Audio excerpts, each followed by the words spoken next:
Hello, all, and welcome back to another episode of Movies and Us, a weekly gathering place filled with conversations about movies, stories, and connection. My name is Jennifer Hahn. And I'm Sarah Callan. And today we're going to be reviewing the film The Holdovers. Sarah, do you want to kick us off with an IMDb summary for The Holdovers? Sure. A cranky history teacher at a remote prep school is forced to remain on campus over the holidays with a troubled student who has no place to go. All right. And in the traditions of this podcast, we will start off with our one-sentence summaries for The Holdovers. Sarah, what was your one-sentence summary? Mine is Nostalgia, sponsored by Boston. Oh, yes. Yes, indeed. Going back in time to 1970s. Yeah. New England boarding school, Yes, which is the whole vibe. absolutely. It's the place to be.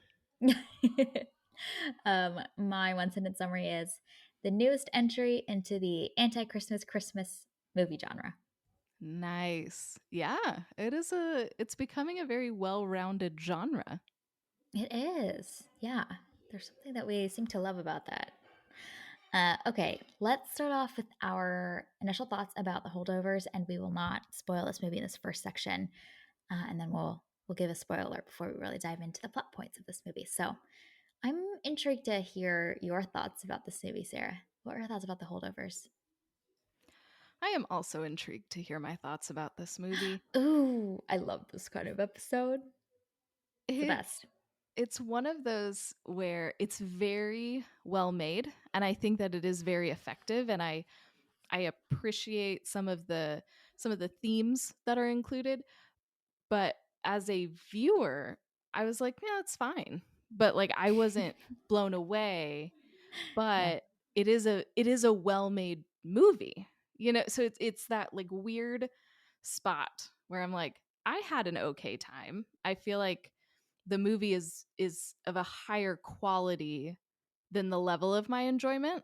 So I find that interesting. Ah, But yeah, I that's fascinating. appreciate all of the themes and some of the things that it does. It feels like you're watching something out of the 1970s, which is super Yeah. cool that they were Mhm. able to transport you back.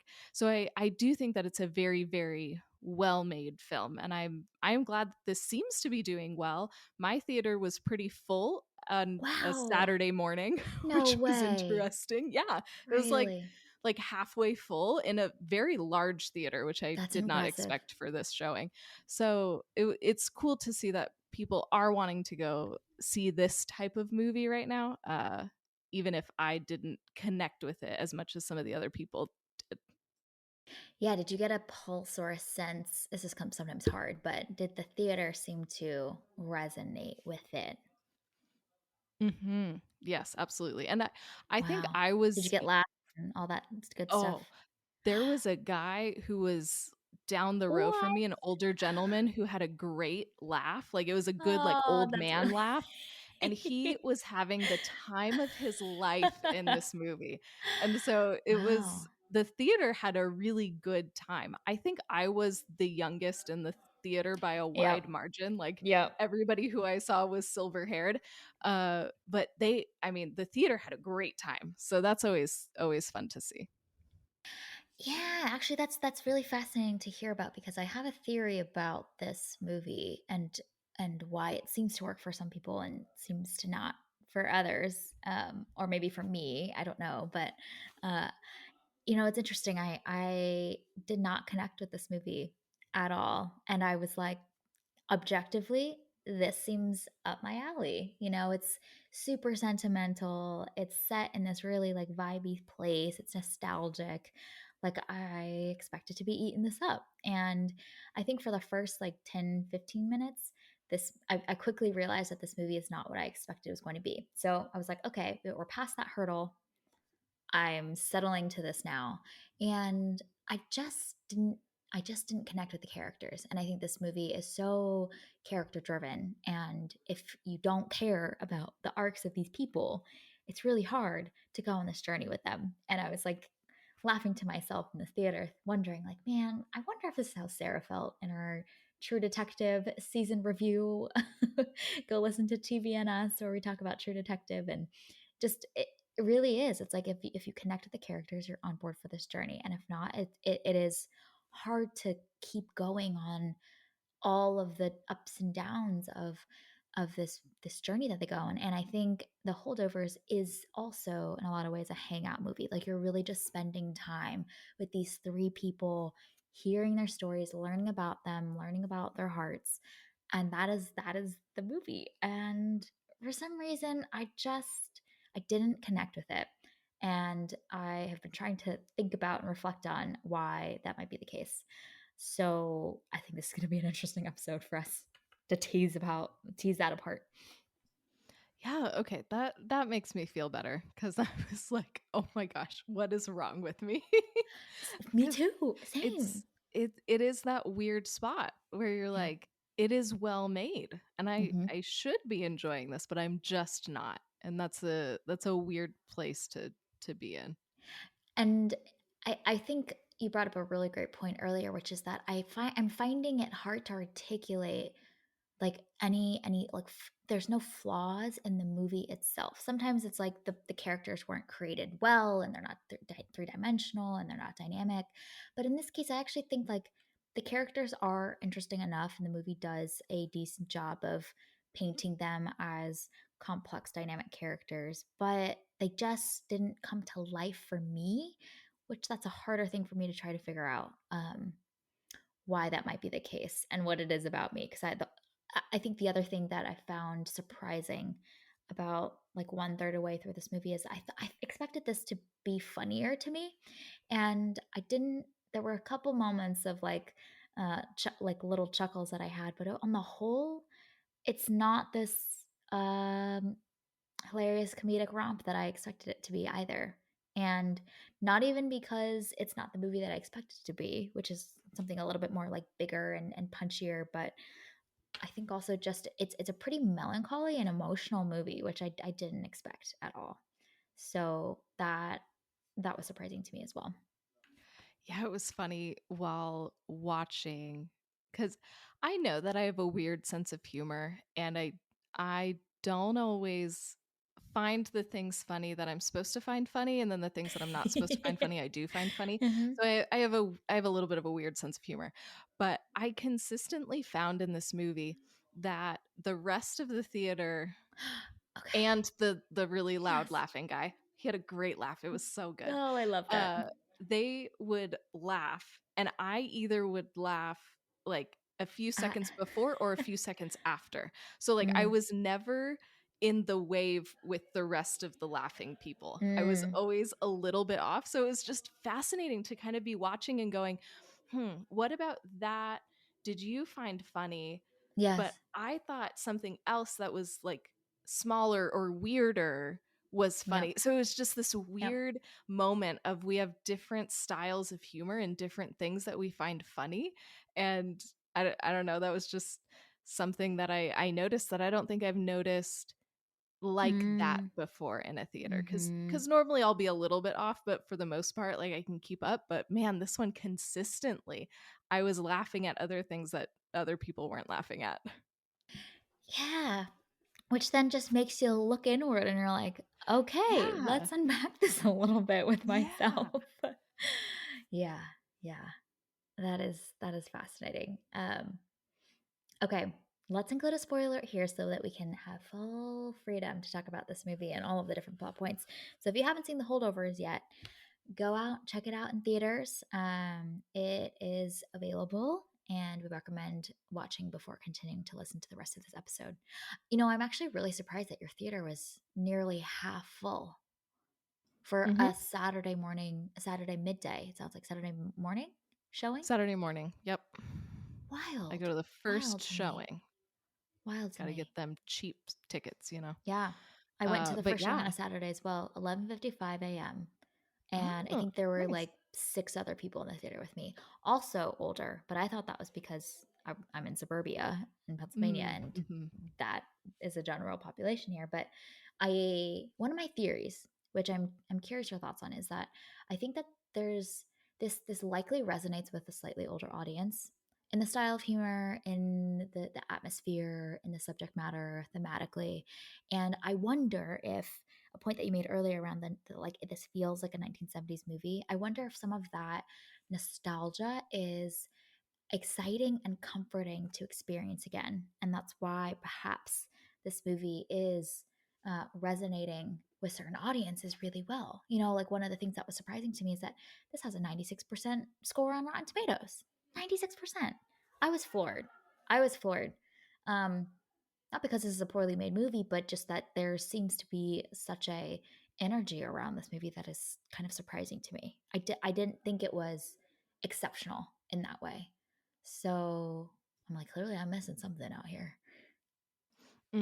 Yeah, yeah. I had a similar thought. Uh I also wonder because sometimes nostalgic movies really work for me. So I was thinking about how, Hello, we Terminator yeah, 4. What Terminator, was yeah. The Matrix The movie that we Matrix? reviewed, That's what it was. yeah, the The even Matrix 4. Air, all of these kind of Oh yeah. nostalgic movies, elements of those really worked for me because I was in on it. The Matrix, I've watched all the other movies, had a great time with them, was happy to be back in the world again.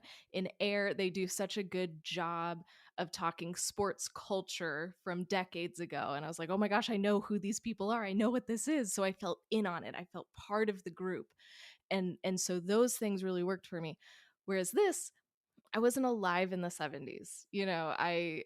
I never went to a boarding school. I've never lived on the East Coast. Like so many of these experiences in this movie I've never had. And so I struggled to relate to it. So even though I think the movie really effectively creates this feeling of nostalgia and we really are transported into the past, and I feel like it does it very well, I struggled to connect with it because I don't have a lot in my experience that makes me relate to that. And I think that that was a barrier for me where it isn't always. So again, I'm questioning why I wasn't able to fully connect with this, whereas sometimes I'm able to fully connect even if I have nothing to do with anything on the screen. So there is this little bit of disconnect that I have that I haven't quite been able to put my finger on why. That's so interesting because you're right. There is the aspect of the atmosphere and the setting and the place, which actually, ironically, I loved. I'm gonna go on a little like gush session that the Please. opening credits of this film Oh, yes. were magical, absolutely magical. I think they did an amazing job setting the ambiance, the atmosphere of what this movie was going to unfold for you. And I think the rest of the movie delivers on it. But just the score, the shots that it chose, this kind of melancholic feeling of the semester winding down, like all of that they nailed. I went to a New England boarding school, so like I feel like they also nailed a lot of the like the campus shots and the being in the mess hall for your last meal before going on semester break. Like I think all of that they nailed so well. But I think that the bridge that this didn't work for me, and it sounds like it didn't work for you either, is the characters. Like tell me a little bit more about your thoughts about these three characters because we actually don't even have not just one of them that we need to connect to and follow, but three options for us. And I think I think those three characters to me felt like shadows and echoes of ones that we've seen in other movies, and I wanted to go watch those other movies because I think they did a better job of communicating some of the themes that I think this movie's looking to usher in, albeit a different atmosphere and through a different like vibe. Like the whole time I'm watching this movie, I'm thinking of Dead Poet Society. I'm thinking of Goodwill Hunting, and those movies really dig deep into those characters and deliver on some of those like arcs and moments. And I know that the goal and the kind of atmosphere of those movies are very different, but I think that the characters are often the other bridge to get us to connect into a world and a place and just get sucked in. And they didn't work for me. So I'm curious your thoughts on these three characters and what parts worked for you and what parts maybe didn't work for you. Yeah, I think that's a good point. I loved Mary, honestly. I was here for Mary. I was watching the movie for her. I didn't really care about the dudes all that much. Uh and I was really impressed that they included so much of Mary in this. I thought that she was going to be just like a random side character that would Mhm. pop in every Yep. once in a while, but she actually gets a full story arc, and I loved that.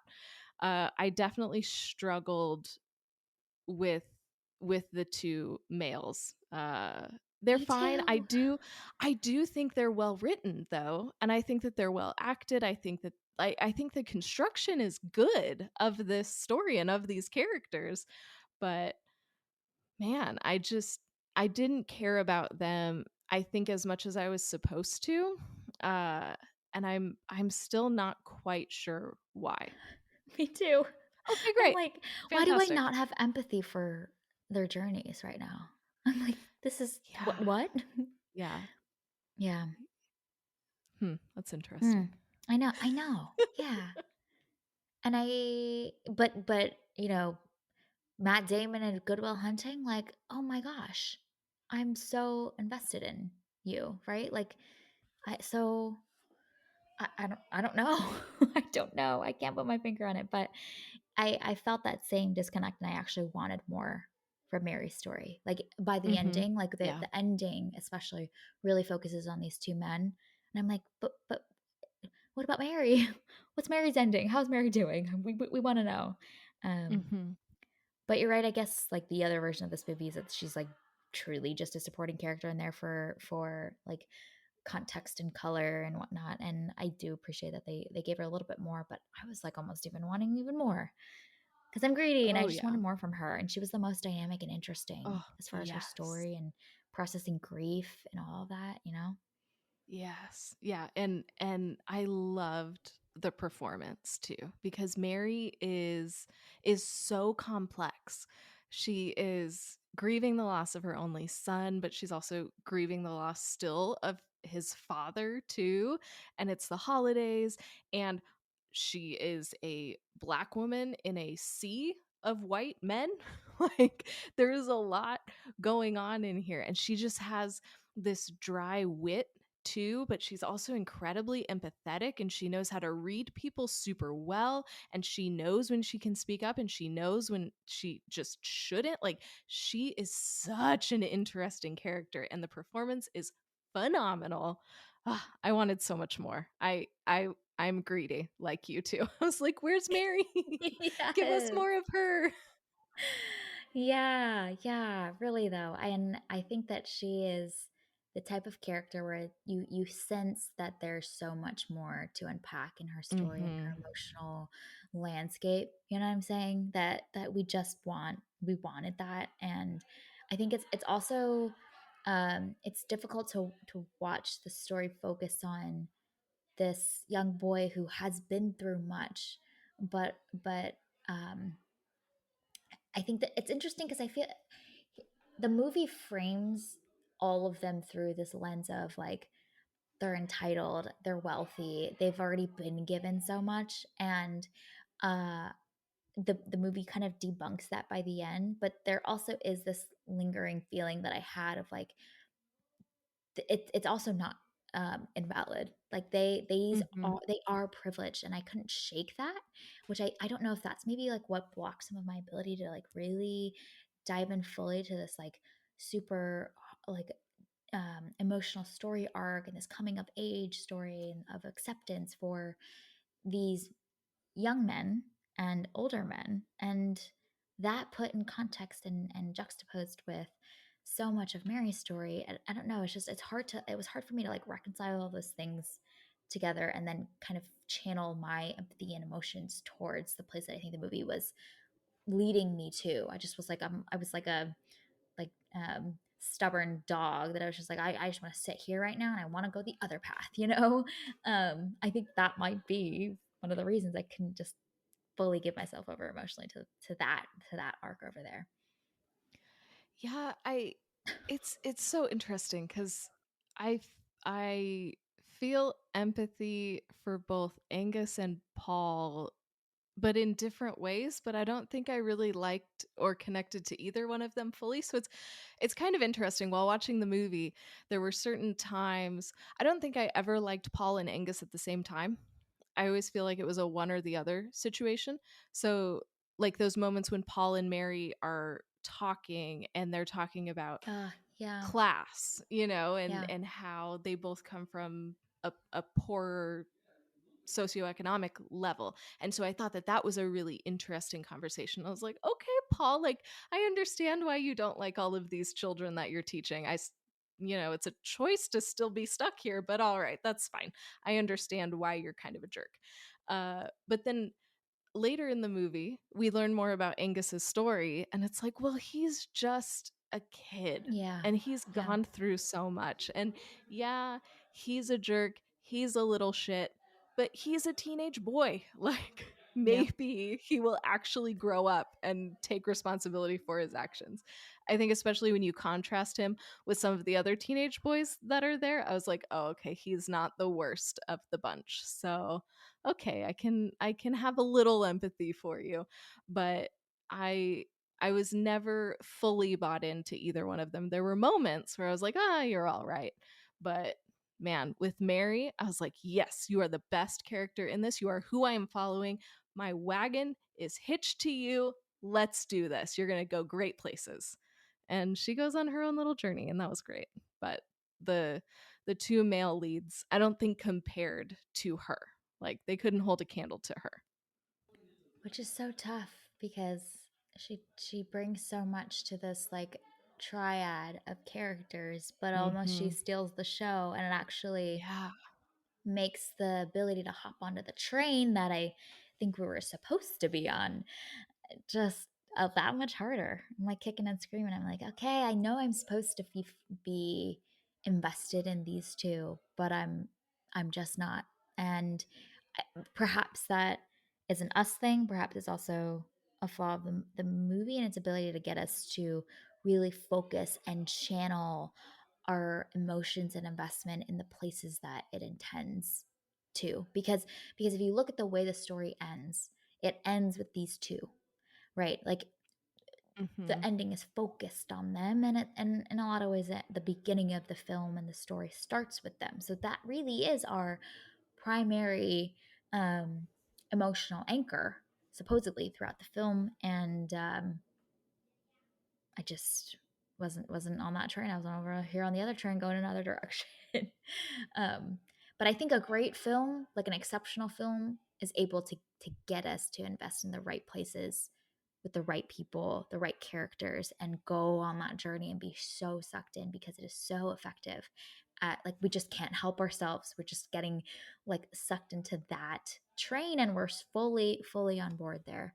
Um, so I almost felt distracted in this movie in a lot of ways, Yeah. Yeah, I which did could be an us thing too. too. Yeah. It But was one of those where it's like, okay, what am I missing here? Like, I think especially when you go see a movie in theaters and you're having a very different reaction than the rest of the theater is having, that always just makes me go, wait a second. Something is wrong here. Um, but I do wonder if some of that comes from almost the tone of this film. Uh, I feel like both Paul and Angus, they're great foils for each other. They're so similar, but they're so different at the same time. And I think that that makes for some interesting tension and bickering. And so I think you have to be along for the ride and be enjoying their bickering in order to really have fun on this journey. And I didn't always have fun in those. There were certain moments where I was like, "Oh my gosh, that's funny. Oh, that's a good jab," or whatever. But on the whole, I didn't enjoy their dynamic the way that I think that I was supposed to.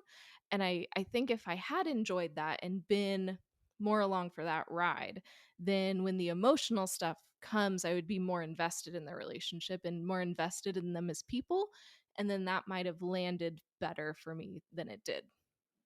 oh, I think that's actually a really great point, which is that I think there's more of a chemistry and a bond that I think I didn't buy into with the two Mhm. of them. Yeah. Like, and this is where then my brain wanders to something like Goodwill Hunting or Dead Poet Society, where that you I, in those movies, am like fully bought into this bond and this Mhm. emotional connection that this older man has with this younger boy. And like, then when those moments of like mentorship and love come in and care, you're like, oh yeah, like I feel that because I believe that connection that they have. And I guess I almost didn't believe in that connection that they had, which could be just like chemistry between the actors and whatnot, or it's the way that the script is written. I actually think that the timing of them warming up to each other maybe happened a little bit faster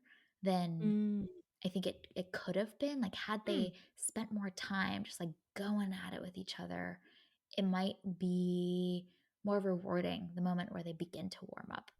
And like I'm thinking about that scene where um, um, Angus is like running through the school and he like Yeah. dislocates his arm. Yeah. And he kind of immediately protects Paul very quickly by like lying about the whole thing so that it clears from their insurance and whatnot. And it's like, oh, like that's we're already here, like that's like a big emotional moment to be like, I'm go from being like, I'm stuck with you to like, actually, I care about you enough to protect you in this moment. Like, I think that happens pretty early in those couple of days when they're together. And perhaps that immediately breaks the trust of like, okay, well, okay, now I get that they're gonna obviously warm up to each other, but like I've almost already arrived. It's there, and where that train is already going. And I think had they had more time to bicker, one, it could have been more fun, but then two, that when that warming starts to happen, you're like, oh yes, this is what we've been waiting for. I almost didn't we didn't have to like wait too long for them to begin to build that like fuzzy connection with each other. Oh, that's a good point. I hadn't thought about Mm. that. Uh, my other thought is like give Angus almost an ulterior motive for doing that. Yeah, I mean, obviously, like Oh he wants yeah. to keep it secret for his own reasons, but I don't know if that had been like half a loving gesture, but also half self-serving. Maybe that could have played better because then it shows him starting to warm toward him, but not fully. I don't know. Also, he's a teenager, Or and so who knows why teenagers do what they do, honestly. yeah, that too. We cannot apply logic to any of their thinking. But almost if there's this moment of like, um, they have that conversation afterwards, and Paul is like, "Oh, like, I recognize it, whatever, acknowledge what he did." And he's like, "Oh, well, I did that for me. I didn't want my parents to find out." Even Yeah. though we as the viewers know there's a part of him that did to protect him, but he's like, Mhm. I'm not gonna let you know that I cared about you, the way that teenage boys will do, teenagers in Yes. general will Yeah, do, be like, teenagers. Yeah, I'm not going to sorry. show an emotion. No, yeah. I, that makes, yeah, I can't let you know that I cared about you. Oh no, we'll be caught dead. Yeah. Yeah, that still though, like, may have come too early now that I'm thinking about it. Like, Yeah. It was way too early. They just mm, left. The other couple of boys had just yeah, left not too long ago. yeah. You know? Hmm. That Yeah. is pretty impressive though, that like his first day with only one student, I don't know if it was his first day, but like shortly after he's left with only one student, the one student dislocates his shoulder. Like, really nailed it there, buddy. Good Mhm. job. Yep. Yeah. Yeah. This is also just going to be a different movie, but I wanted the shenanigans to be bigger and Yes. more zany. Yeah. That's I wanted this movie to have a little bit more fun and be a little bit more silly. So like that whole sequence of him dislocating his shoulder because he's just like running around and does a little like front tuck somersault over in the gym.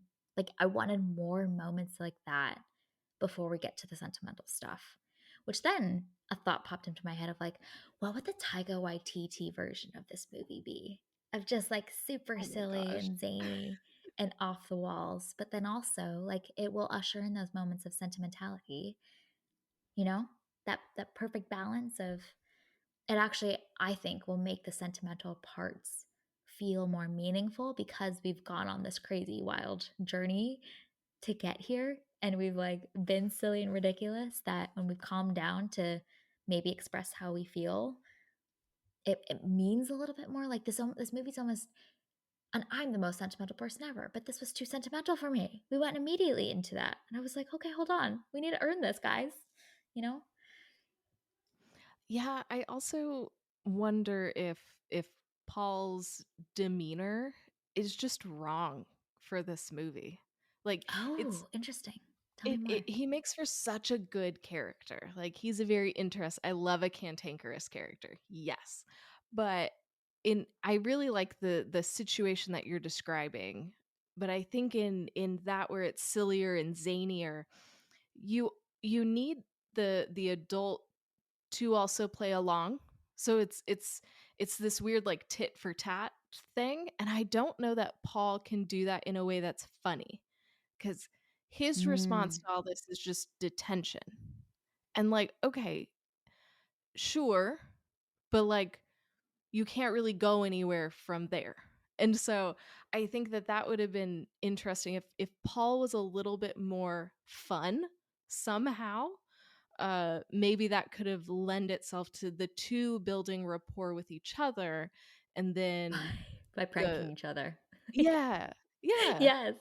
I don't know. I feel like that would have been more fun. They would have had a clear chemistry, and then their sentimental bonding at the end may have made more sense because now they've pranked each other for 2 hours.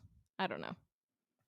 I think that the way that this movie builds the backstory for Paul, that could work because he used to be a student here, and I wonder if there Mhm. could be something around, Yeah. like, these used to be my stomping grounds, and, like, his journey Mhm. being, like, that boyish part of him getting drawn out because, he starts out, like, really stoic and cantankerous and whatnot, and slowly over time, he almost softens because he's now playing this tit for tat thing with this boy, out of, like, frustration and anger and whatnot, but it kind of evolves, and there's, like, some playfulness mixed in there that slowly begins to show over time. Um, that could be really fun. Mhm. Yeah, because I mean, you can only give a kid's detention so much, and then you have to resort to other things. So why not Yeah, pranks? yeah. Well, it's just boring too.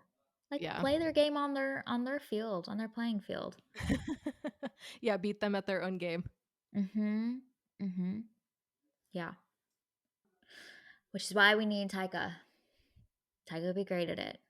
I want the Taika version of this movie. That's what I thought this movie was gonna be. Actually, that's one of the things I had to, like, Oh. let go of in the beginning is I somehow watched the trailer of this beforehand, because I was trying to get my family to watch it with me. Therefore, I had to watch the trailer because you know my no trailer rule. And the trailer makes this seem like that really fun romp with the sentimentality mixed in it as well, but, like, the trailer basically takes all of the, like, big funny parts and cuts them together for Oh. 2 hours and, 20 seconds or something like that. What the movie actually has is the big funny parts interspersed with these long stretches of just, like, melancholy moments and conversations. Big difference. Yeah, that's fascinating. Mhm. Because Yeah. it's a better way to sell the movie, honestly. Like, I don't Mhm. blame them, Absolutely. but Yeah. it's also not exactly what this movie is. Yeah. But that it makes the movie more lighthearted, punchy, fun, attractive to wanna go to the theater for. Mhm. Yeah, the marketers did their job. Yeah, yeah. I feel like we need, like, how there's, like, the Instagram versus reality trend? I feel like we need to, like, trailer versus reality. Yes, What you absolutely. thought this movie was gonna be, Oh, what man. actually happened. Yeah. Yeah, there's a big disconnect between trailers Mhm. and the movies for sure. Yep, And yet yep. the trailers managed to like give away all the best parts Mhm. and mislead you into thinking that the movie is something different than it is. Yeah. It's Or impressive. Yeah. or they just give you all of, like, the biggest reveals in Yes. the Yeah. movie, and then you watch the movie being like, "Well, I know that I've seen that shot of, like, Darth Vader showing up at the last 20 minutes of Rogue One or whatever they do. Like, okay. I know he's gonna come. Yeah. Well, I'm sorry that you watched the trailer and it set you up with incorrect expectations for this movie. Yeah. Yeah. I mean, it's further evidence of my no trailer theory, Yes, which is great. You know, absolutely. the policy is upheld. I don't remember watching a trailer, but I might have. I don't know, but I don't remember watching one. And so I went into this thinking that this was going to be a dreary nostalgia trip Oh. with some humor, but mostly warm and fuzzies. And I also just wasn't in the mood for that. Like, I'm not as sentimental and nostalgic as you are. So, Hmm. like, nostalgic movies are not typically my go-to. So Yep. I was ready. I was like, okay, this is going to be a nostalgic movie. You need to be prepared for the warm and fuzzies. Be prepared. And Yeah. they drowned you in warm and fuzzies with this movie. It didn't quite work for me. But that's okay. It's I still think it was well done though. Like I get why people got the warm and fuzzies while watching this. I just didn't get any on me. Yeah. But 96%, I That's mean, wild. yeah.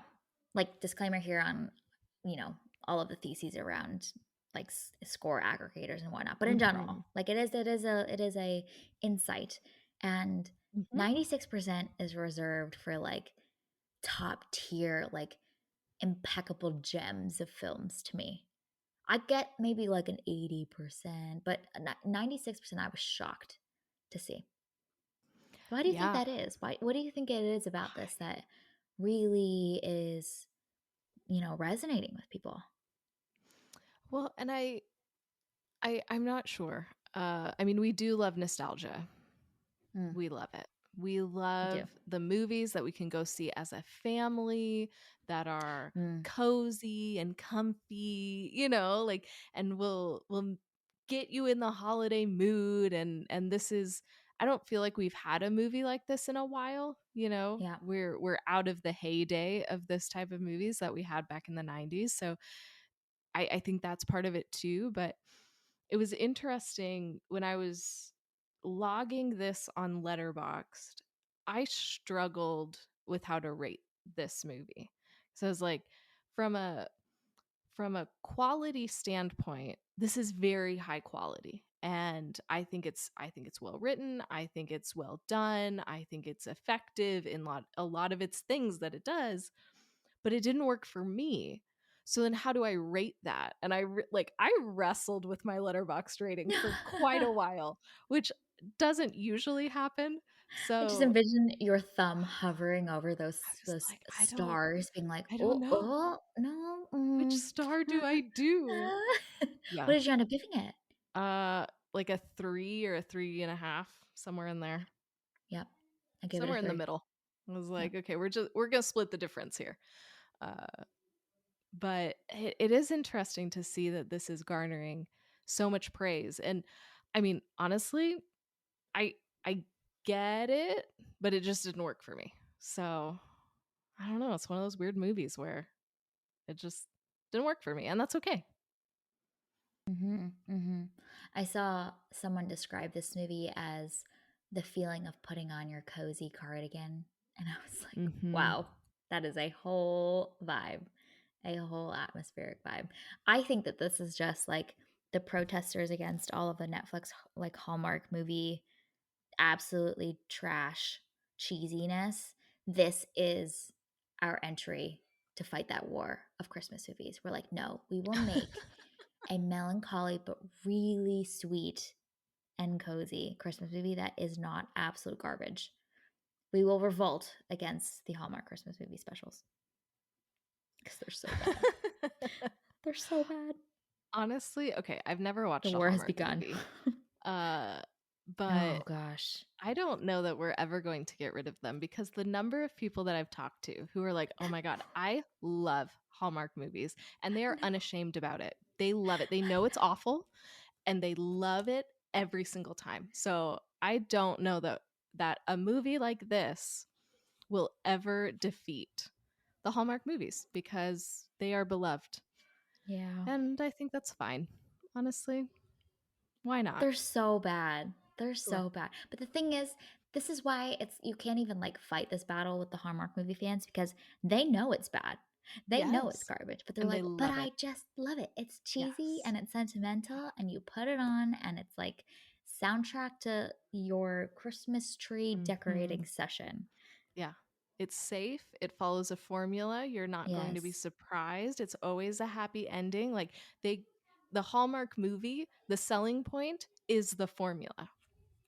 And I Which find that is really just interesting. genius. Yes, absolutely. And they have it down to a science, the way They that they do. film those. It's honestly, I am impressed. I love all of the, like, TikToks and reels that are, like, making fun of them. 'Cause it'll be just like, guy, like, small town boy and city girl at, like, the Christmas tree farm, and it's just like they're reenacting because it is totally a formula. Oh, it's so good. Yeah, and then Amazing. along comes the holdovers just to restore balance in the universe, you know?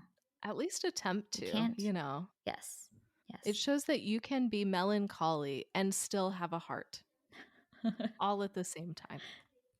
Well, it's interesting because one of the things that I jotted down was like, "Is this a Christmas movie? What do you think?" Okay. I don't understand this whole Christmas movie debate thing. Like, how are we defining Christmas movie? It it is a Christmas movie a movie that takes place at Christmas?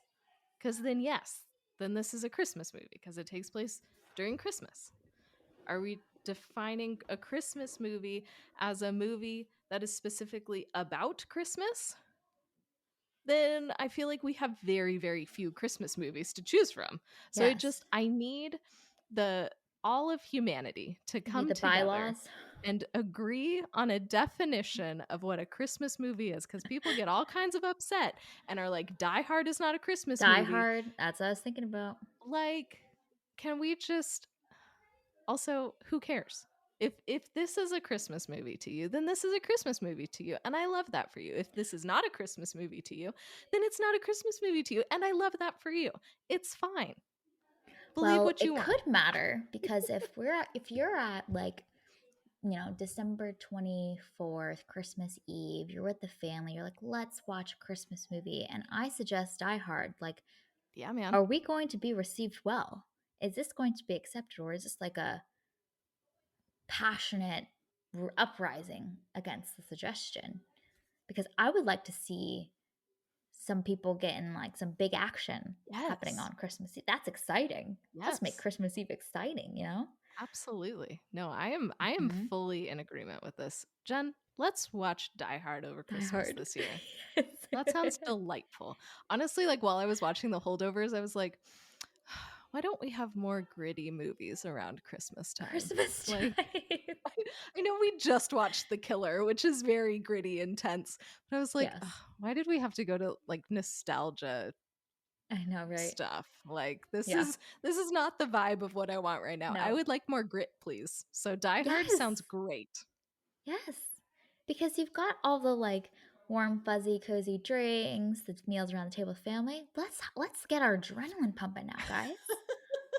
We got all the warm and fuzzies. Well, the reason I asked because I thought an interesting, comment that someone made about this movie, which I, you know, had went down a whole rabbit hole thinking about, was that this falls into a specific, like, subset of quote unquote, you can't see my fingers, they're making the quote unquote signals, quote unquote Christmas movie, category of, like, um depicting the, like, melancholy and the loneliness that can sometimes be associated with Christmas. Like, there's all this expectation and being with family and all this kind of stuff, but for a lot of people that have lost family members or have gone through a lot during this season, and the season kind of reminds them of the loved ones that they've lost, like, the Christmas can sometimes not be the warm, fuzzy, like, Hallmark movie, happy and frivolous type of Christmas that is, like, really marketed towards us,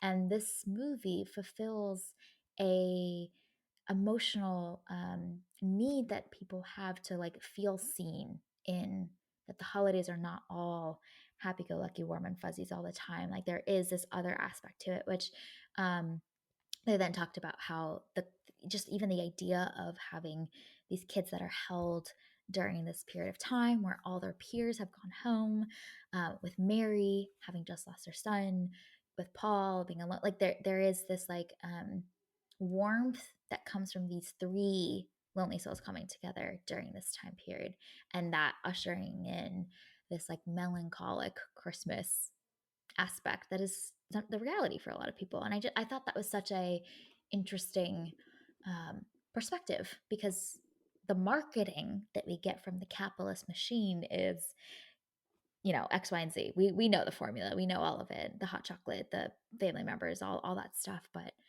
for some people, that's not always the case, and that can feel extra empty during this time of year. So I thought that was like a really interesting perspective on the holdovers and this kind of general category of Christmas movies that address this type of atmosphere for people.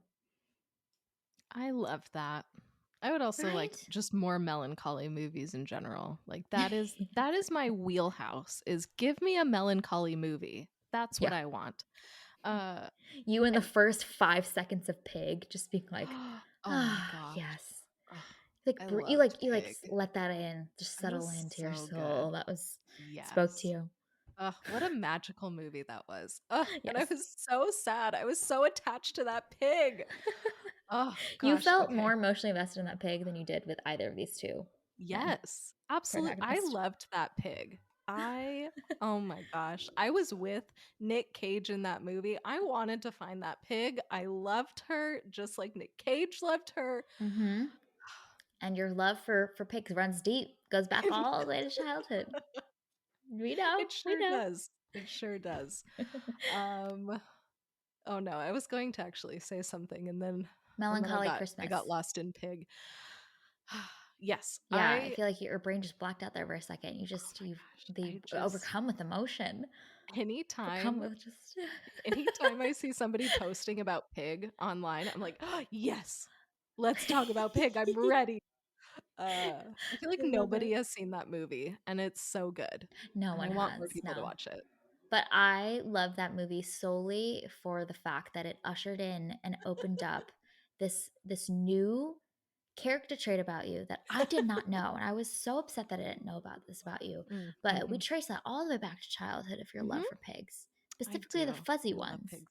The big ones. I like the fat big furry pigs. I ones. don't like the little Yes. tiny teacup ones. I mean, they're fine. They're No. cute, whatever. But I want the big fat No. pigs. Yeah. Those are the best. They're so This is. cute. I'm Anyway. grateful to the entire Pig production team, the cast and the crew, to Nick Cage for creating this piece of art that really helped me understand my dear friend Sarah much deeper, much deeper. Oh, the whole new dimensions of you were unveiled because of that movie. The Because of power of that art, movie. man. You know, it's amazing. Yes. Honestly, movies just bringing people together. Movies and us. Perfect. There's the name, There we folks. go. Yeah, but I'm. Okay, Okay, melancholy Christmas. melancholy movies. Yes.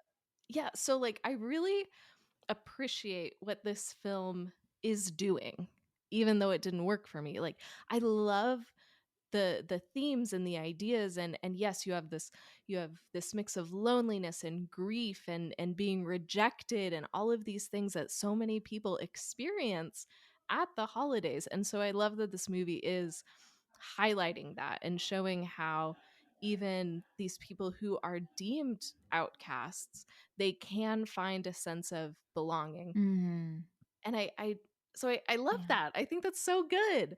But it just didn't quite resonate with me the way that it was supposed to, I don't think.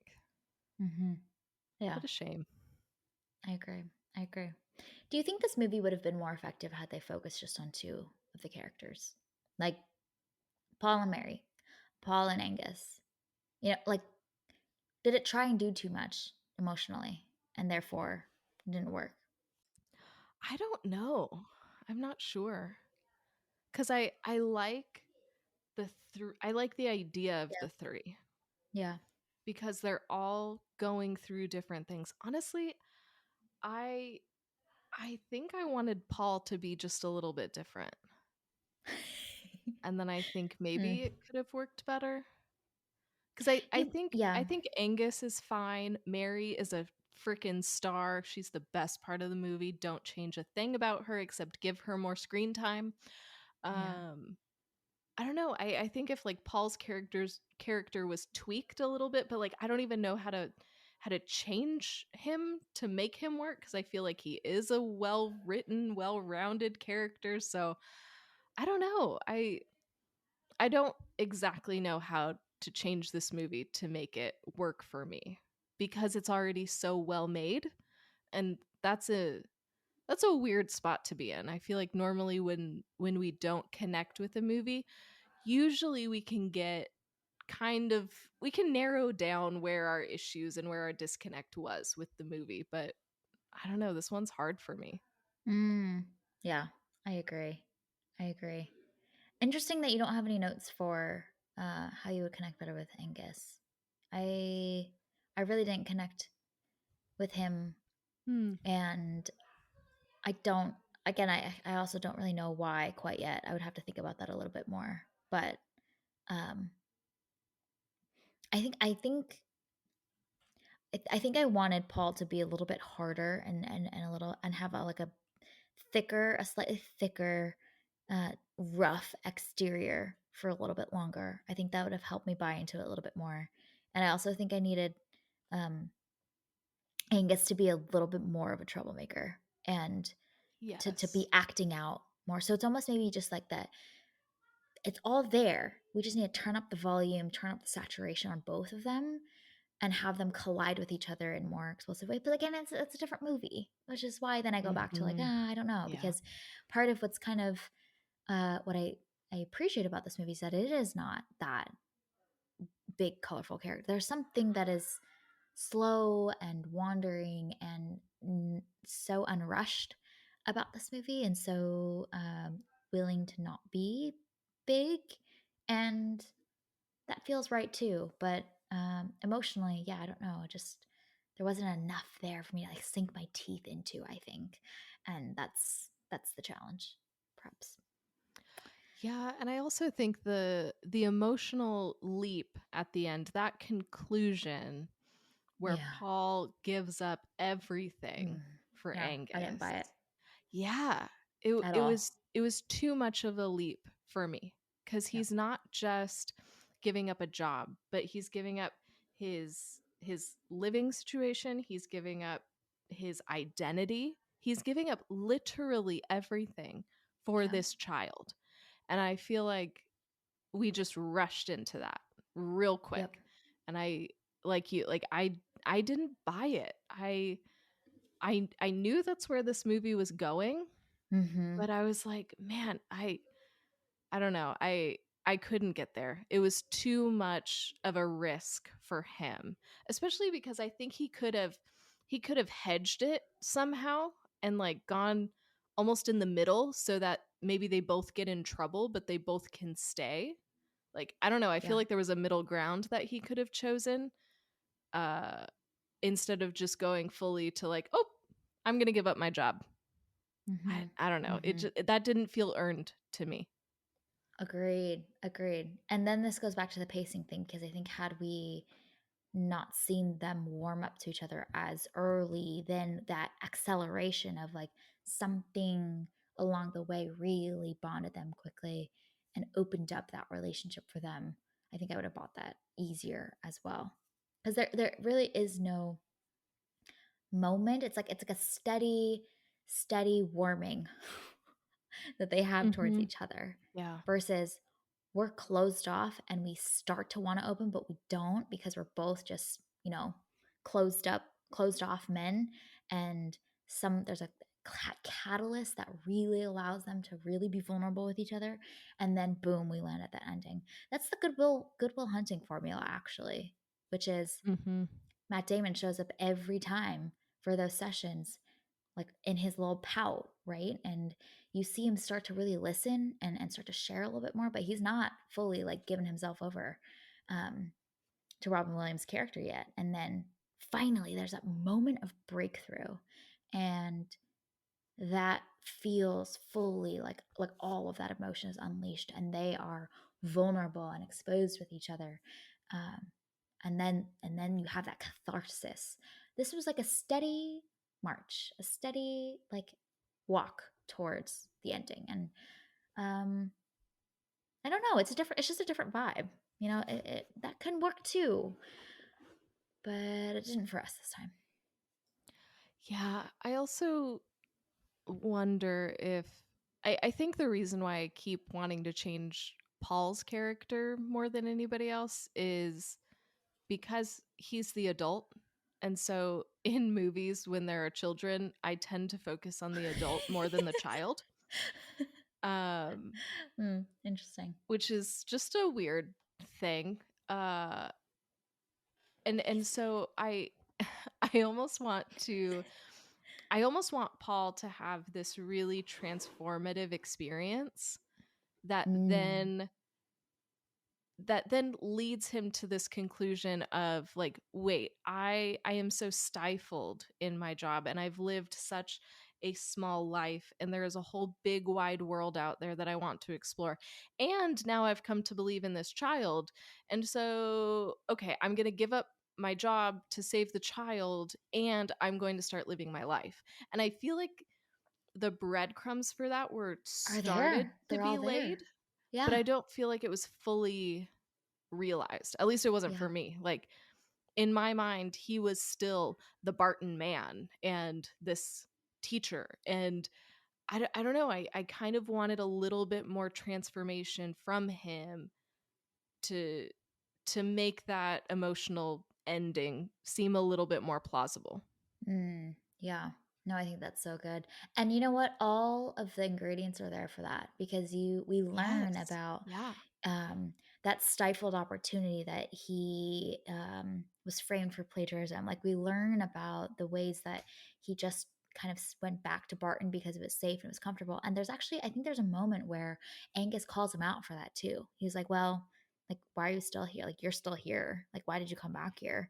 And perhaps that the transformation that both Angus and Paul has is also spurred on by this budding relationship between the two of them able to like challenge each other, maybe through some of their jobs, but also kind of like opens up them to think about like, okay, like there is something there, and they can spur each other on by kind of refining each other and then pushing each other in that transformation. Because I honestly didn't even feel like Angus's transformation was also as significant as well. Hmm. Like he Yeah. he feels a little bit more like he's emotionally cared for, but it's not this huge transformation, and not like a lot of those same seeds of the family relationships and the way that affects him like are they're still there, and um but you're right, the focus on Paul's transformation also could have been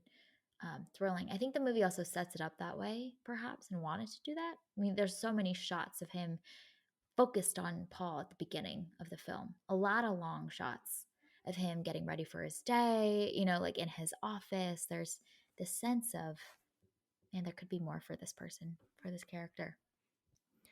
Yeah. Yeah. I think, honestly, I think Mary has the biggest transformation of them all, Yep. you know?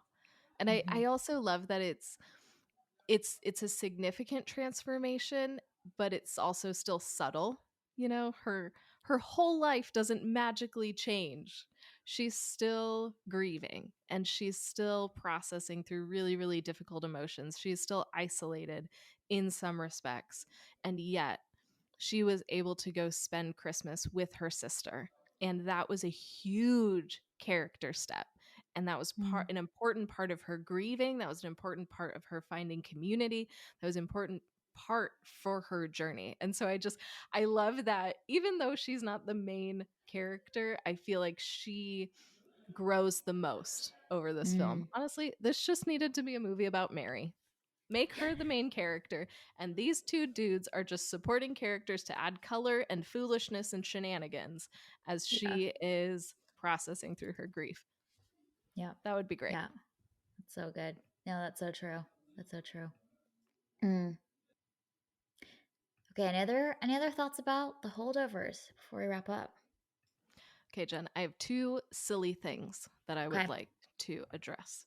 I'm ready. Uh, okay, at the beginning of the movie, it opens with this boys' choir singing a song.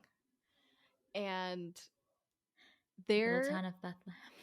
yes, that final T that they sing in that song is so good. They do it all together as one, and the choir director does point it out, Praises for him, and yeah. I was so happy to hear that he praised them for that T, because it is an important part when you're singing as a group to get your T's and your S's and all of those really, really hard consonants. You got to get them together. And that is important. And when people don't do that, it drives me bananas. And these boys, they did it right. And I love that They the are the movie cream of the praises crop. them. Yeah, they did a Mhm. great job. That New England boarding school education, really just teaching Yeah. them the most important things that they need to know. Yes. Yes. Yeah. You have to do your consonants on time when you're singing. Yes. Excellent. Good Oh, life so lessons. great. You felt seen in that I moment when they were praised did. for it too. It Ah, was so funny yes, you because, like, know. it takes a moment for the choir director to praise them. So they had finished their song, their T was in unison, and in my head, I was like, "Oh my god, that T was so good." And then the choir director said that, and I was like, "Yes, he gets Salesman it." meet hit. It was amazing. Yes. I loved it. Amazing. Amazing. What's your second thing? Okay, so my other thing, and this could explain a little bit of why I was distracted during this movie, Oh no. Here we go. Jen. I'm ready. There was not one, but two defects in the screen in my theater. Oh my I goodness. I was have a defect for you too, but I want I to hear was yours so first. distracted.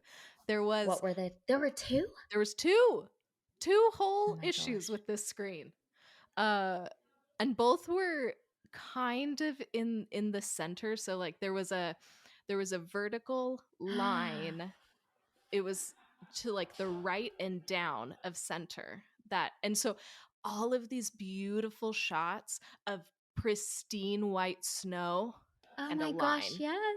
in the middle of them, and I was like, oh my god, this line, this is gonna drive me insane. And then the other one, there was also a dot in the center near the top of the screen. So there were so Oh many my moments gosh. when it would be zoomed in on Paul Giamatti's face, and Yeah, there I was was gonna say just when a that dot in the happens. middle of his forehead. And I was like, oh my God, this is atrocious. So I was very distracted. I think we're beginning to figure out what was the blocker for our empathy for this movie. It matters. It You does know? matter. Yep, Your sure does. brain cells are partially preoccupied. But again, We it need was one of a those like, pristine screening experience, okay? Only the best. Oh gosh, yeah. I'm so glad this didn't happen in like Killers of the Flower Moon or something for you. Oh my gosh. I've I would have been so learned upset. with the theater that I normally go to, Yeah, there are 3 floors, and when you get up to the 3rd floor, you there are three usually get floors. it's a little rougher screen. If you're on the 1st floor, you're Uh, fine. I don't think I've hmm. had any issues on the 1st floor. On the 3rd floor though, I often will be like, "Oh no, I am distracted." So, Oh, it's yeah. it's fun. It's a great Gotta time. be choosing those I screens. The thing is, like, they don't tell you which theater know. until you're there. You can't even like Yeah. look online to be like, Nope. okay, this showing is in theater X, so I know that's a Mhm. rough one. Nope. Yeah. Can't do it. So Nope. it's just a gamble every time. And Oh, whoops, didn't work out for the holdovers. yikes. Yikes. Um, my movie screening experience recounting is that I think that they were playing the Hunger Games prequel, Songbirds and Mm. something whatever, Mhm. which I think had a ton of like really big, heavy bass, Ah, yeah. lots of drums during the action sequences. And so there'd be so many like quiet, melancholic moments in this movie of like just these two characters, having a conversation. A lot of the like TV at night scenes with like Paul and Mary, and you just hear this like thundering coming from the left-hand side of the theater, and I was like, "This is making this film feel like a totally different vibe with this, like, thunder and bass." Yeah. I'm like, "This is ominous." But it was so distracting, and I was like, "Man, y'all, we need to get better, like, soundproofing or something, or just, like, take out one theater and spread out the other theaters and put, like, slabs of concrete between them or something, because this is real distracting." I heard that, I've read some letterbox reviews of, I think it was for some other film, I think it might have been Killers of Flower Moon or something, but they were saying, like, "PSA, if you wanna make sure that you're not hearing the Eras Tour just, like, emanating through in your screening Oh, while watching this, wow. like, masterpiece of a film, make sure to, like, go to this screening or make sure you're in this theater," and they were, like, including, like, which city they were in and whatnot. I was like, "That's the real ones. Those are the real movie fans. Gotta know how to avoid the movie screening errors because it's distracting. It really is." Mhm. Yeah, yeah, that happened for my viewing as well. I don't think it was as significant. The Eras I've Tour, you could hear it? No, no, no, no. Oh. During the holdovers, I could also hear Oh, some other yeah. movie playing. I don't know what it was. I don't think it was as bad as yours, but that is interesting. Like, okay, we got to be able to fix this. There is a Right? solution to this problem. Yes. We need to have, like, wings of the theaters now. Yes. Like, Yes. this is the artsy-fartsy quiet films wing. This is Yeah. the, like, Oppenheimer, Hunger Games, Eras Tour, Mhm. action Marvel movies, Yes. that wing. Yeah. Yeah. Have all Probably your need, like, a action horror movies. wing. Yes. Yes. That's Yeah. great. Love it. Okay, Jen, we're gonna make a movie theater. And it's gonna Yes. have all of the things. It's gonna have the Mhm. different wings, it's gonna have all of the soundproofing. It's gonna be Oh, great. The yeah. screens are gonna be So good. pristine so that I can actually Oh, watch a movie in there. It'll be yeah, great. Sarah will personally, like, quality I check will every inspect. screen. Yes. Oh my gosh, could you imagine? That would be terrible. I would lose That my would be mind. awful. That Oh would be really god. awful. But Everyone around me would hate me. Like, I would become insufferable. It'd you be would be terrible. insufferable. Yeah, But you would make David Fincher very happy, very proud of that's you. true. You and him with your Honestly, though. perfectionism, it'll be It great. It'll be great. that could maybe make it worth it. Okay. Okay, we gotta think about this. Okay. Yeah. Yeah. All right. Well, this was our review and discussion of The Holdovers. You can find it available out in theaters right now. Thank you for listening to this week's episode of Movies and Us. Our name sums it up. We're all about movies and the powerful ways we can connect with each other and the world around us. This podcast is about all of us and our shared stories. Everyone is welcome here, and we're so glad you spent time with us today. You can subscribe to this podcast on Spotify, Apple Podcasts, Google Podcasts, or wherever you tune into your favorite shows. Drop us a rating and review letting us know your thoughts about The Holdovers. You can connect with us on Instagram and Twitter at moviesandUsPod, or you can email us at moviesandUsPod@gmail.com. We will be back next week to discuss the next Ridley Scott film, Napoleon, which I am so excited about. We hope you have an amazing week, and we'll see you next week.